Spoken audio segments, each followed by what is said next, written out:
En manchette aujourd'hui, des restrictions sur les travailleurs étrangers dénoncées et de nouveaux paramètres pour la consignation en vigueur dès demain. Le TVA Nouvelles commence maintenant.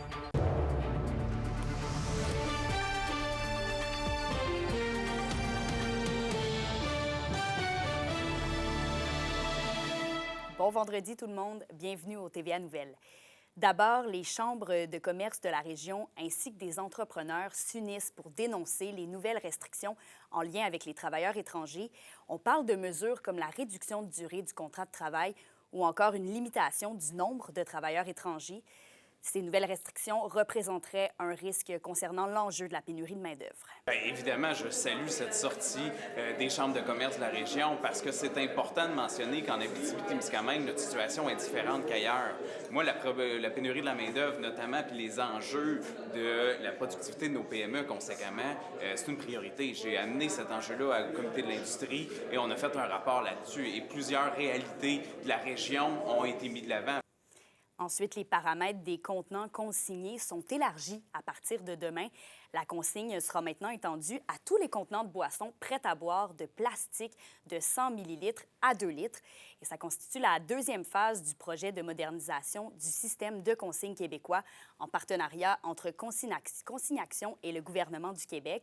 Parallèlement, des points de service Consignation sont appelés à ouvrir dans la province, dont un officiellement à Val-d'Or, mais dont la date d'ouverture n'a pas encore été dévoilée. Donc, ce qu'il faut comprendre pour demain, pour les gens d'Abitibi, c'est que normalement, la place où vous rapportiez vos contenants historiquement demeure la place effective. À terme, il va y avoir des centres qui vont ouvrir soit consignation, soit des kiosques dans des magasins. Puis graduellement, le volume va se diriger vers ces centres de dépôt-là et certains magasins qui reprenaient. Actuellement, il y a encore des fois des dépanneurs qui ne sont pas obligés de reprendre, qui reprennent. Eux, s'il y a un centre de consignation qui ouvre normalement, vont devoir s'affilier à eux. La question du jour TVA, une présentation de Mobilier Bélan qui vous offre depuis plus de 50 ans un service de qualité et un grand choix de matelas mobilier électro au prix compétitif que vous recherchez. À la question du jour, on vous demande, trouvez-vous qu'il y a suffisamment d'endroits dans la région pour retourner vos contenants consignés? Pour voter et commenter, rendez-vous au tvaabitibi.ca. Et la municipalité de La Corne, en Abitibi, présente le meilleur bilan d'indice de vitalité économique de la région, selon l'étude de l'Institut de la statistique du Québec, basée sur les chiffres de 2022. La Corne se situerait au 45e rang des municipalités de la province. Elle a un indice de vitalité économique de 12,7, représentant un revenu d'environ 57 000 $. Plusieurs jeunes familles se sont installées à La Corne au cours des dernières années, ce qui a aidé à faire augmenter les statistiques. Les municipalités de Pressac et de Rapide-Danseur complètent le top 3 pour la région. Les gens qui demeurent à La Corne sont fiers et sont contents. Fait que c'est nos meilleurs ambassadeurs, notre monde qui dit comment tu es bien à La Corne. La situation géographique et tout nous favorise. On a la minière à La Corne, mais c'est pas le principal donneur d'ouvrage. Les gens se déplacent vers Val-d'Or, vers Amos. On est situé entre les deux. Il y a une rampe de mise à l'eau. La voie navigable de l'Aricana est exploitée. Nous autres, l'été, c'est fou comment il y a du monde. Là. Fait que c'est un petit peu tout ça. En lien avec l'activité minière maintenant, Malartic demande au ministère des Ressources naturelles et des Forêts de revoir son système de redevance minière actuellement en place. La municipalité mentionne que le présent système ne permet pas de générer des revenus à la hauteur des activités minières. Le maire Martin Ferron souhaite que les revenus générés puissent être investis pleinement dans les municipalités et les différentes MRC de la région et souhaite aussi obtenir des redevances équitables. On en a déposé des demandes, des mémoires régionaux sur différents sujets, dont dans l'intérieur, on avait déposé à Québec des demandes de revoir la façon pour que ça soit plus équitable pour les régions ressources. D'autant plus qu'on est très mal financé en région, qu'on le voit, nos infrastructures, on est dans les derniers de peloton au niveau des infrastructures de route, au niveau de nos hôpitaux, puis on nous donne encore de plus en plus de responsabilités dans les milieux municipaux. Alors, demander un partage des redevances, je pense que c'est loin d'être une demande exagérée. Et à Saint-Dominique-du-Rosaire, le pont couvert nécessitera encore quelques mois de travaux, même s'il est restauré depuis l'an dernier. Alexis Dumont nous explique la situation. La fin des travaux du pont Alphonse-Normandin à Saint-Dominique-du-Rosaire devra encore attendre quelques semaines. On parle de 15 semaines de travaux supplémentaires, ce qui inclut aussi le démantèlement du pont temporaire là, qui avait été aménagé pour permettre aux résidents de l'autre côté du pont de pouvoir circuler. Initialement prévu pour une conclusion en fin 2023, des délais supplémentaires ont dû être nécessaires afin de restructurer certains éléments dans le programme des travaux. Il a fallu mener des études complémentaires. Le pont a dû être rehaussé. Initialement, ce qui était prévu, c'était de le rehausser de 0,6 mètres. Mais en cours de travaux, le ministère a dû procéder à un rehaussement supérieur, c'est-à-dire de 1,3 mètres de plus, ce qui porte le rehaussement total à 1,9 mètres. Évidemment, ça implique que les approches devaient aussi être rehaussées. Rappelons qu'il s'agit d'un pont patrimonial anciennement connu pour faire la liaison permettant de transporter des cargaisons de bois. C'est un pont qui est patrimoine, fait que c'était pour... dans le temps, on sortait le bois par ce secteur-là, puis le pont, il a servi pour ça aussi, tout ça. Maintenant, il y a juste une famille qui reste l'autre bord de ce pont-là, mais c'est un pont, c'est le premier qu'on a eu ici, à Saint-Dominique. L'entièreté des travaux, dont les coûts sont toujours inconnus pour le moment, est entièrement financée par le ministère des Transports. Les travaux nécessités pour rehausser les approches, c'est des investissements qui n'étaient pas prévus au départ, en tout cas pas pour l'importance du rehaussement des approches qui est maintenant nécessaire. Les travaux devraient prendre approximativement 15 semaines, mais le MTQ ne sait toujours pas la date de la réouverture du pont. Alexis Dumont, RNC Nouvelles, à Saint-Dominique-du-Rosaire. Et la pièce Agamemnon in the Ring des créations Unuknu est présentée ce soir au Théâtre du Cuivre.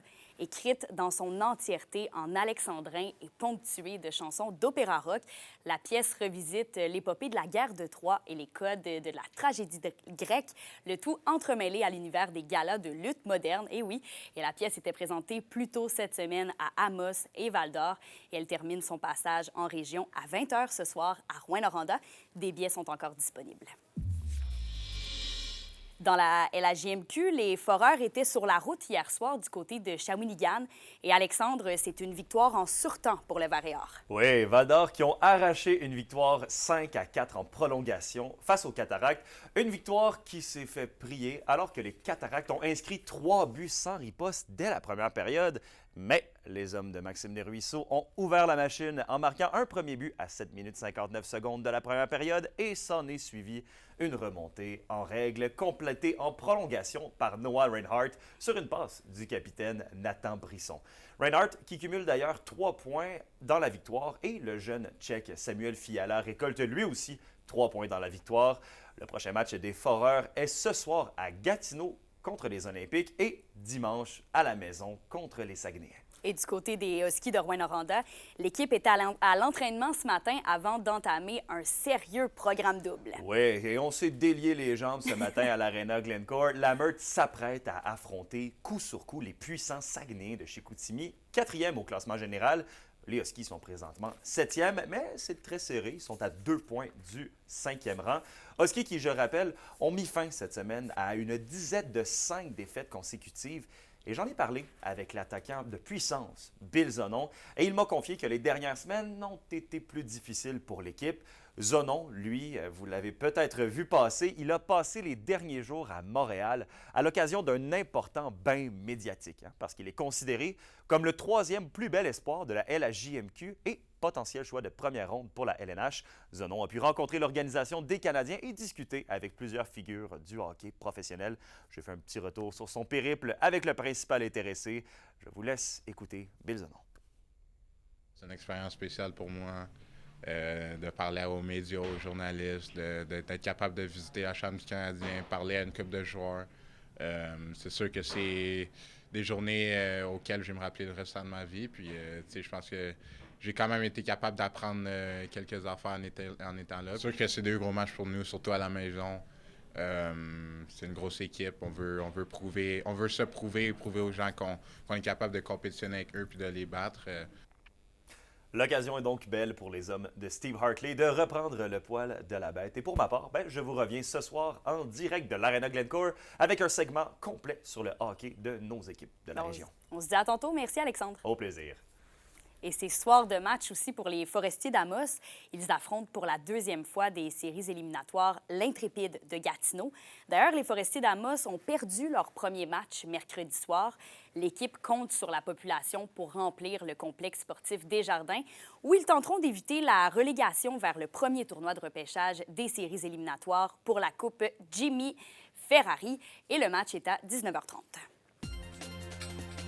Pour une nouvelle importante à nous communiquer, contactez-nous, nouvelles au pluriel, @rncmedia.ca, par téléphone au 1-866-463-4636 et notre site web tvaabitibi.ca.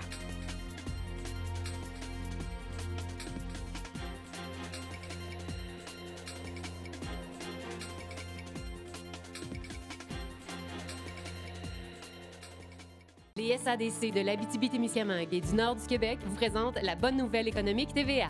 Vous démarrez une entreprise? Vous avez déjà participé au défi Ose entreprendre et êtes toujours en affaires après 5 ans? Vous travaillez avec des fournisseurs québécois?